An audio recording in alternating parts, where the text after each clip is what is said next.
ಪ್ರಪಂಚ ಗೊತ್ತಿಲ್ಲ ನಮ್ಗೆ ಅದ್ರ ಬಗ್ಗೆ.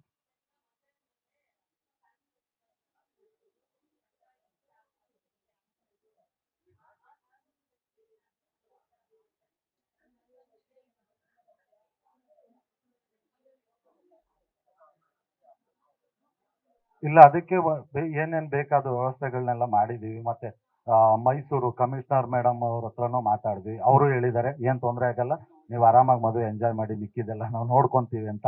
ಸೊ ಯಾರಿಗೂ ಅಷ್ಟೊಂದು ತೊಂದರೆ ಆಗಲ್ಲ ಅಂತ ಭಾವಿಸಿದ್ದೀನಿ ನಾನು. ಅಲ್ಲ, ನಂದು ಸ್ವಂತ ಊರು ಮೈಸೂರೇ ಆಗಿರೋದ್ರಿಂದ ಅವ್ರೂರುನು ಶ್ರೀರಂಗಪಟ್ಟಣ, ಅದು ಹತ್ರ.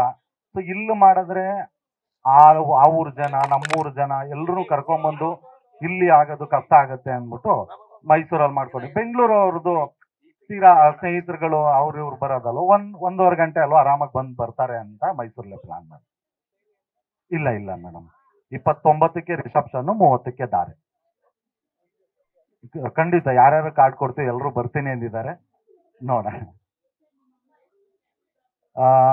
ನಿಜವಾಗ್ಲು ಅವ್ರಿಗೆ ಇದ್ದಿದೊಂದು, ಈಗ ಯಾವುದೇ ತಂದೆ ತಾಯಿಗೆ ಮಕ್ಕಳು ಬೆಳವಣಿಗೆ ಅದು ಇದು ನೋಡ್ಬೇಕು ಅಂತ ಇರುತ್ತೆ.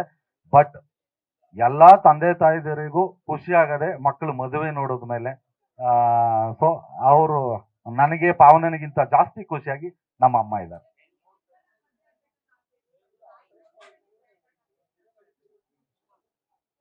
ಅದೌದು.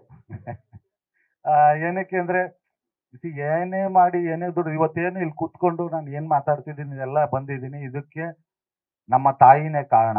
ಯಾಕೆಂದ್ರೆ ನಮ್ಮ ತಾಯಿ, ನಮ್ಮ ಅಕ್ಕ ತಂಗಿರು ಅವ್ರುಗಳು ಕೂಲಿ ಕೆಲಸ ಮಾಡಿ ಒಂದು ಟೈಮಲ್ಲಿ ನನ್ನನ್ನು ಓದಿಸ್ತಾ ಇದ್ರು. ಸೊ ಹಂಗಾಗಿ ನಂಗೆ ಫೈನಲ್ ಡಿಸೈಡ್ ಮಾಡಿದ್ದು, ನನಗೆ ಓಕೆ ಸಿಂಪಲ್ ಆಗಿ ಆಗೋಣ, ಈಗಲೂ ಸಿಂಪಲ್ ಆಗಿ ಆಗ್ತಿರೋದು. ಬಟ್ ಅದು ಬೇಡ, ಎಲ್ಲಾದ್ರೂ ದೇವಸ್ಥಾನದಲ್ಲಿ ಹಂಗೋಗಿ ಆಗೋಣ ಅಂತಿತ್ತು. ಬಟ್ ನಮ್ಮ ತಾಯಿ ಕನಸು, ಅವ್ರ ಆಸೆ, ಇನ್ನೇನು ಅವ್ರನ್ನ ಖುಷಿ ಪಡ್ಸಕ್ಕೆ ಮಕ್ಕಳು ಅಷ್ಟು ಮಾಡಲಿಲ್ಲ ಅಂದ್ರೆ ಇನ್ಯಾಕೆ ಅಂತ ಈಗಲೂ ಸಿಂಪಲ್ ಆಗೇ ಮಾಡ್ಕೋತಾ ಇದ್ದೀವಿ.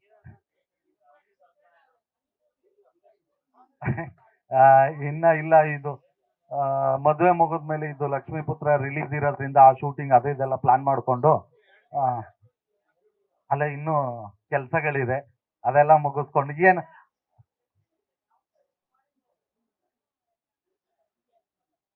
ನಮ್ಮ ಹುಡುಗಿ ಕೇಳ್ಬಿಟ್ಟು ಅವಳಿಗೆ ಅಲ್ಲಿ ಎಲ್ಲಿಷ್ಟ ಅಲ್ಲಿ ಕರ್ಕೊಂಡು ಹೋಗ್ತೀವಿ.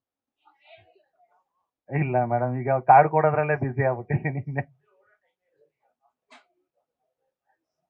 ಆ ಮಾಮೂಲಿ ಊರುಗಳಲ್ಲಿ ನಮ್ಮ ಹಳ್ಳಿ ಸಂಪ್ರದಾಯ ಪ್ರಕಾರ ಏನೇನಿರುತ್ತೆ ಆ ಥರ ಆಗುತ್ತೆ. ಈಗ ಪ್ರೆಸ್ ಮೀಟ್ ಮುಗಿಸಿ ಡೈರೆಕ್ಟ್ ಹೊರಟೆ ಮೈಸೂರಿಗೆ. ನಾಳೆಯಿಂದ ಅದೇನೇನು ಶಾಸ್ತ್ರ ಸಂಪ್ರದಾಯಗಳು ಅದೇನಿರುತ್ತೆ ಮನೆಯವ್ರನ್ನ ಮಾಡ್ಕೊಂತಾರೆ.